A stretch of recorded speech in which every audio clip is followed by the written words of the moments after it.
Mas por isso que é sempre maravilhoso, né, cara, conversar com vocês no Instagram. Esse vídeo aqui é resultado de uma dica que um dos inscritos me deu lá e eu fiquei pensando sobre esse tema durante várias semanas até me propor a começar a gravar hoje, né, cara?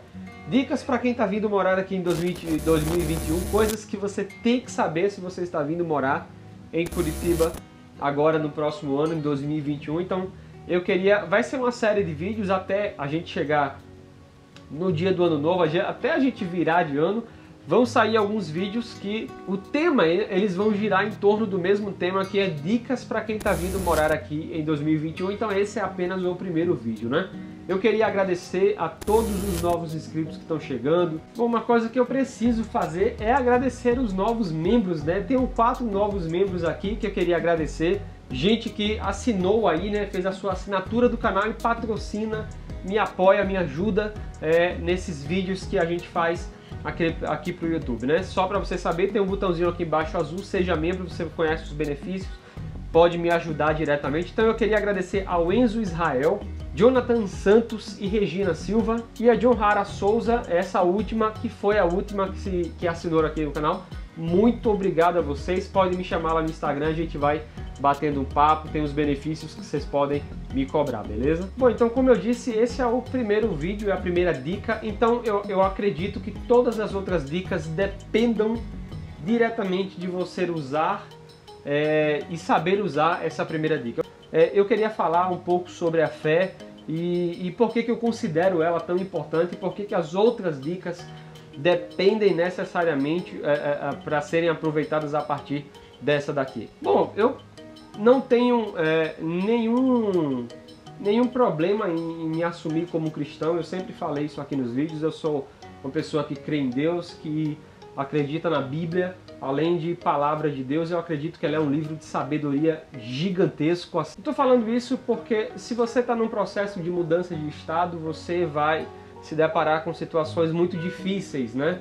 Ficar um pouco só ou passar por momentos de solidão, vir morar sozinho ou vir morar com a família, mas ainda com a família sozinho ou a sós.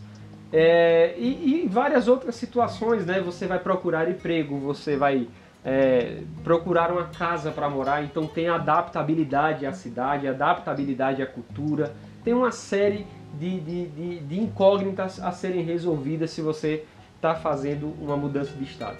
E a fé, para mim, ela serve como um combustível gigantesco, assim. Ela é aquele combustível que dá aquele empurrão na gente, que faz a gente continuar. E faz a gente observar as coisas por uma outra ótica, né? Um exemplo muito claro disso são os nossos sonhos, né? Se você está vindo morar aqui, muito provavelmente seja uma parte do teu sonho de vida, ou esse talvez seja um dos teus sonhos, que é vir morar no Sul ou vir morar em Curitiba. E eu acredito que a fé é o combustível para a gente perseguir os nossos sonhos, né? A gente usa e deve usar muito a fé para a gente continuar em busca dos nossos objetivos, ou de realizar os nossos sonhos, ou de realizar o nosso objetivo, porque não poucas vezes a gente vai pensar em voltar atrás, em desistir e entre outras coisas, fora encarar as pessoas, né? A gente está num mundo muito complicado hoje. Uma outra situação que a gente pode exemplificar para falar sobre isso, para te dar algo mais sustentável do que eu estou falando, é que quando você escuta, né? Eu principalmente, quando eu escuto uma família, a história de uma pessoa, ou a história de uma família vindo para cá, morar no Sul, morar em Curitiba, talvez para a maioria das pessoas elas imaginem o seguinte, né? Ó, tá vindo mais um tentar a vida aqui. Ó, tá vindo mais um tentar, né, achar aqui o que não tem na sua região. Ó, tá vindo mais um lascado, tá vindo mais uma família tentar a vida por aqui. Eu sei que isso pode ser o pensamento da maioria das pessoas, porque a gente olha para as situações e para as pessoas olhando pela ótica humana e pela ótica do nosso olhar físico, né? E terreno, momentâneo. Só que quando eu leio um comentário de pessoas que estão vindo para cá, de famílias que estão vindo para cá, e gente que me chama no Instagram e conta a história de vida, eu tento não olhar pela minha ótica humana e pela minha visão limitada, porque se eu fizer isso é um tanto injusto, né? E é injusto por quê? Porque eu não conheço o futuro, porque eu não conheço a história de vida das outras pessoas, por vários motivos, né? Mas o que eu quero dizer é, quando eu escuto alguém falando para mim, olha Gustavo, eu estou me mudando para aí em 2021, o que me vem à cabeça e aí eu tento deixar, como eu disse, a minha visão limitada e humana de lado, eu tento olhar com os olhos da fé, eu tento olhar com os olhos espirituais. O que eu vejo e o que às vezes vem ao meu coração é, olha aí uma família de empreendedores vindo para cá. Olha aí um homem que vai empreender nesse estado daqui. Olha, às vezes eu converso muito isso com a minha esposa, olha amor, fulano tá vindo para cá, olha, vamos ler aqui o comentário dessa pessoa que tá vindo para cá. Muitas pessoas acham que as pessoas que vêm para cá são apenas as desesperadas, que não acharam nenhuma possibilidade em outro lugar. Gente, não existe isso. Isso ficou há séculos atrás, há décadas atrás. Vem para cá gente que às vezes tem experiência já de morar fora do país, gente que já passou por culturas, gente que que já tem multilinguagens, que já fala vários idiomas. Então, são pessoas que vão agregar. Fora isso, como eu disse, às vezes eu estou lendo um comentário com a minha esposa e eu tento, e eu fico falando com ela, nossa, engraçado que a gente não sabe o futuro das pessoas, né? A gente talvez esteja lendo aqui a história de alguém que daqui a alguns anos vai ser um empreendedor, vai abrir um negócio nessa cidade aqui e vai revolucionar a história da família dele, a história dele, a história do bairro onde ele está, sabe? Eu tento ver as coisas por essa ótica. Um exemplo disso é a história do Eli Roberto de Vasconcelos, ou Roberto Vascon, como é conhecido. Ele é um mineiro, nasceu numa cidade bem pequena de Minas Gerais e foi tentar a vida ainda adolescente no Rio de Janeiro. Chegou no Rio de Janeiro em busca, né, adolescente, né, aquela cabeça aos 18 anos, não lembro ao certo quantos anos ele tinha. Eu sei que ele era jovem, visionário, ele queria ir para um lugar que tivesse mais possibilidades, mais oportunidades. Ele foi para o Rio de Janeiro, lá começou a viver na rua e começou a lavar carro para ganhar algum trocado, né? Tava lavando os carros, até que um dia ele lavou o carro do Cazuza, né? O cantor Cazuza, o falecido. E o Cazuza, em vez de dar um dinheiro para ele, o Cazuza deu um emprego para ele, né? No almoço surgiu uma oportunidade e o Cazuza deu emprego para esse cara. Ele ficou trabalhando numa loja, já melhorou muito de vida, né? Mas depois de um ano nessa loja, ele largou tudo para ir morar nos Estados Unidos, né? Para ir realizar um outro sonho, que era ir para Nova York.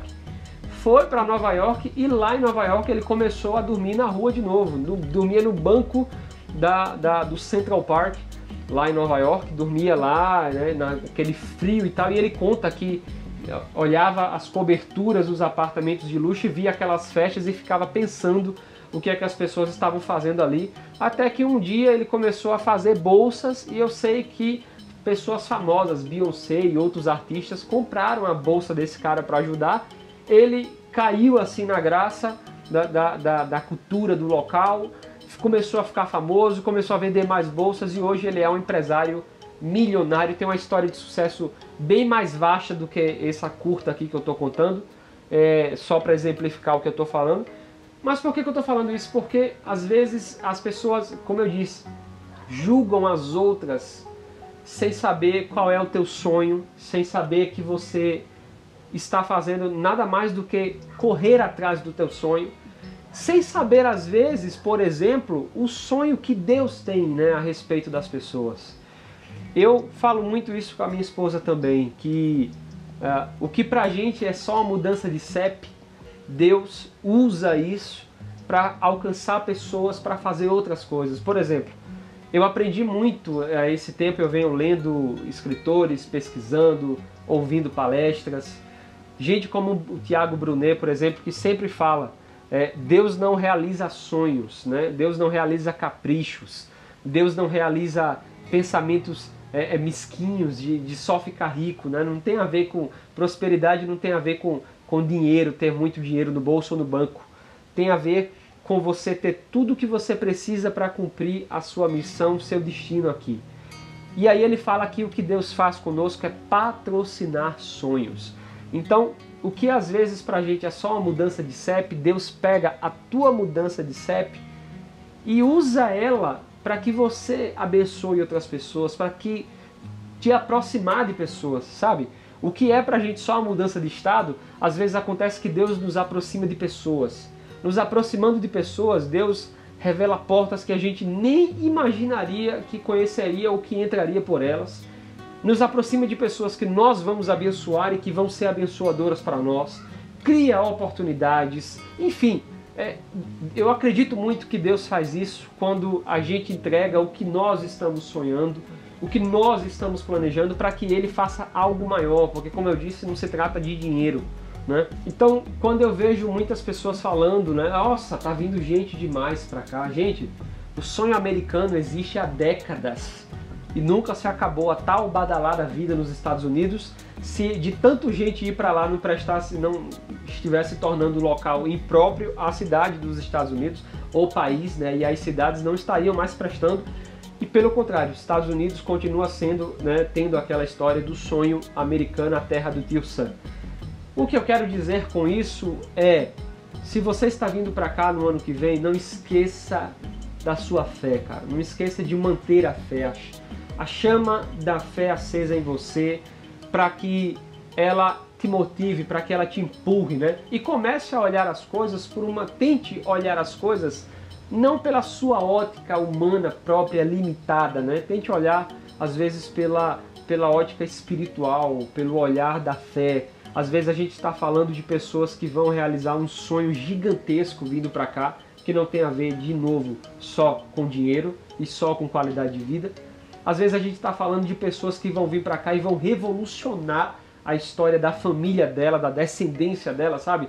A partir de você que está vindo para cá, os teus filhos vão ter uma outra realidade de vida, eles também vão ser empreendedores. Então é disso que nós estamos falando aqui. Eu tenho muita responsabilidade com o que eu falo aqui no canal, porque eu estou lidando com vidas. Isso aqui para mim não é uma brincadeira, não é um passatempo. Eu estou lidando às vezes todos os dias com as decisões das pessoas, que às vezes colocam nas minhas mãos, nas mãos da gente, meu e da minha esposa, que ficam, e aí, você acha que eu devo ir? Olha, e aí, cara, e a pandemia? Que eu devo esperar? Devo ir depois? Olha, eu estou com dinheiro para investir, você acha que dá certo eu ir aí abrir tal negócio? Então, às vezes, a gente está aqui opinando sobre decisões importantes da vida dos outros. Então, eu tenho muita responsabilidade com o que eu falo aqui, sabe? Eu tenho muita responsabilidade com o que eu falo aqui, porque eu estou falando para um público que, às vezes, a pessoa é muito mais velha do que eu. Como tem gente que já comentou aqui no canal que tinha 50, 60 anos e estava pensando em se mudar para cá, porque nas próprias palavras da pessoa não existe idade para mudar. Isso é fantástico, eu fiquei muito feliz de ler esse tipo de coisa. E assim, gente, como eu disse, a fé é um combustível para que a gente continue acreditando nos nossos sonhos, né? Nós somos resultados, às vezes, do sonho de outras pessoas, né? Dos sonhos de outras pessoas, né? Outro exemplo claro disso é o Martin Luther King. A grande comunidade negra dos Estados Unidos bebe totalmente do que o doutor e pastor Martin Luther King fez quando ele estava aqui vivo, né, lutando pelos direitos deles. Então é que o discurso mais famoso dele é esse, I have a dream, eu tenho um sonho. Então veja só, gerações depois as pessoas estão colhendo o que para um cara era um sonho, um delírio, e as pessoas diziam, você tá maluco, cara, esse sonho seu não existe, isso nunca vai se realizar. O que eu quero dizer com isso é que às vezes a gente precisa escolher que tipo de voz nós vamos ouvir. A gente tem tantas pessoas falando, não vem pra cá. Outro dia a pessoa comentou aqui no canal que não acreditem no que ele está falando, isso que ele está falando é tudo mentira. Depois a pessoa, eu acredito que excluiu o comentário, eu acho que tentando de alguma forma impedir as pessoas de virem pra cá. Gente, ninguém impede ninguém de ir para um outro lugar, não é você denegrindo a imagem da cidade que você vai fazer as pessoas desistirem de vir para cá, porque o teu comentário negativo não vai influenciar na decisão de alguém vir para cá ou não, entendeu? Não vai. Agora, quando eu comento negativamente, quando eu minto, ou quando eu omito, ou quando eu sou tendencioso nas minhas palavras para fazer as pessoas às vezes desistirem do que elas querem, o que eu posso estar fazendo é impedindo você de realizar um sonho que às vezes não tem a ver comigo, não é um sonho só do Gustavo. Como eu disse, Deus patrocina os nossos sonhos, porque quando Deus realiza o sonho de alguém, veja a história de José, quando Deus realiza um sonho de alguém, não é só o José que é abençoado. O José teve o sonho realizado por Deus, Deus realizou o sonho de José, mas quando Deus realiza o sonho de José, a nação inteira do Egito é abençoada, a família do José é abençoada e tantas outras pessoas foram abençoadas porque Deus realizou o sonho de um homem. Então o que eu posso estar fazendo às vezes é impedindo você de correr atrás do teu sonho, de correr atrás daquilo que você acredita, e eu posso estar sendo uma pedra de tropeço para você, e por isso que às vezes eu tenho muito cuidado em comentar as coisas que eu quero, que eu penso, na euforia, às vezes no calor da situação, e eu digo, não vou comentar agora, vamos pensar o que é que a gente vai responder, depois eu dou uma resposta, porque eu não quero ser um tropeço para o que Deus está planejando para a vida de alguém, e aí eu vou lá e digo assim, não vem para cá não. Aí eu impeço o projeto de Deus por trás da mudança de alguém de estado, de se realizar. Eu jamais quero fazer parte disso. Então, isso é o que eu queria comentar, a minha dica. Se você está vindo morar aqui em 2021, eu acho que ficou até um pouco longo já esse vídeo, mas eu acho que eu precisava falar isso. Eu acho que, como eu disse, eu trago aqui para o canal aquilo que eu considero muito importante para quem está vindo morar aqui, sabe? A gente gasta tanto tempo ouvindo, né, e assistindo bobagens, e às vezes a gente não quer gastar um pouquinho mais de tempo para pensar sobre coisas tão importantes quanto como é mudar de estado. Então eu queria falar isso para você. Se você está vindo para cá para 2021, eu não sei, talvez Deus esteja usando um vídeo como esse, veja só, né? Não é um canal voltado à área religiosa, à área espiritual, não é, mas eu sou. Talvez Deus esteja usando uma ferramenta como essa para falar com você que está aí do outro lado me assistindo. Talvez aí dentro do teu coração agora surja uma convicção, assim, aquela convicção que faltava, do tipo, isso é Deus falando comigo, é Deus dizendo que Ele está patrocinando meu sonho, que eu vou viver novas realidades. Então eu queria dizer isso para você. Talvez Deus esteja falando com alguém. Se Deus estiver falando com você, por favor, me chama lá no Instagram, me conta isso. Talvez Deus esteja falando com alguém aí do outro lado, dizendo que é a partir dessa mudança, que para você é só de certo, para Ele vai mudar totalmente a realidade de vida. Eu acredito muito que 2021, gente que está me assistindo aqui, vai vir para cá, vai realizar o sonho de abrir empresas, vai ser um empreendedor, vai ser um micro ou uma micro pequena empresária, vai gerar emprego. A partir de você, tantas outras famílias vão ser abençoadas aqui, vão ter o sustento todo mês. Então assim, é isso que eu queria te dizer, sabe? 2021 que seja um ano próspero, que seja um ano abençoador, que seja o ano da tua mudança, não só de cidade, não só de estado, mas que 2021 seja o ano de você realizar os teus sonhos, sonhos que estavam mortos, sonhos que estavam adormecidos, que talvez Deus esteja trazendo à tona do teu coração. Então é isso que eu queria falar, que os próximos vídeos, né, eu espero que você acompanhe os próximos vídeos, as próximas dicas, vai ser um pouco diferente, mas eu queria que a primeira fosse essa. Deus abençoe você, Deus abençoe sua família, saúde, prosperidade, muitas bênçãos para 2021. E segue lá no Instagram, me chama lá, conta o que você sentiu, o que você escutou, se isso falou com você, eu quero saber a tua história. Muito obrigado, até a próxima. Tchau.